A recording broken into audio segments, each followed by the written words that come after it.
La Diputació de Girona, l'Obra Social, la Caixa i el Consorci de les Gavarres han treballat plegats en la millora de l'accessibilitat de 18 entorns del massís de les Gavarres i també en la prevenció d'incendis en 10 hectàrees. La inversió ha estat d'uns 43.000 euros.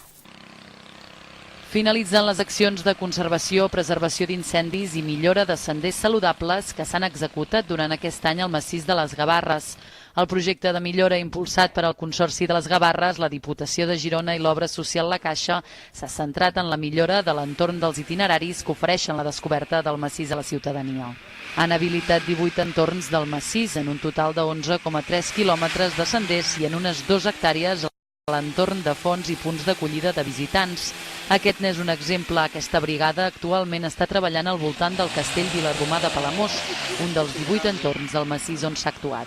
Amb aquestes actuacions som capaços d'arribar a apropar Gavarres a la societat, fent aquestes actuacions com són la d'aquests accessos, aquests 18 accessos que s'han fet perquè la gent pugui accedir en el que són els senders saludables.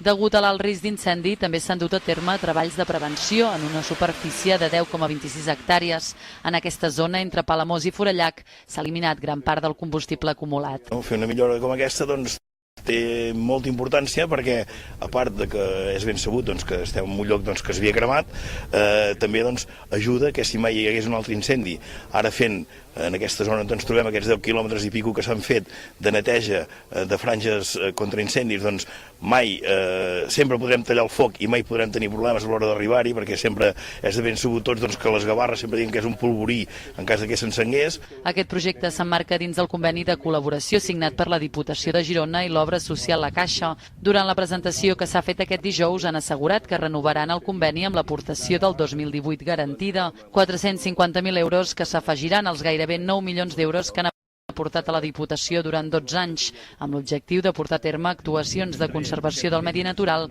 com també en la de contribuir en la inserció laboral de grups en risc d'exclusió social. De fet, la brigada que ha estat treballant en les actuacions són persones que entren dins aquest grup. Entenem que és molt important pels dos efectes que tenen, tant pel tema d'on s'apliquen els diners, aquesta protecció del medi ambient, aquesta protecció a espècies invasores en molts casos i tal, i per altra banda el tipus de feina que es fa i per qui la fa. Per tant, una cosa com l'altra entenem que donen vida amb aquest conveni i la prova és que durant 12 anys s'ha mantingut i d'una manera excel·lent. Les accions en el massís de les Gavarres han comptat amb una inversió de més de 600.000 euros, dels quals 43.000 s'han destinat en les accions d'aquest any. Uns treballs que ajudaran a preservar aquest espai natural protegit que abasta més de 280 quilòmetres quadrats i que constitueix una reserva de sòl no urbanitzable en una zona d'important pressió urbanística.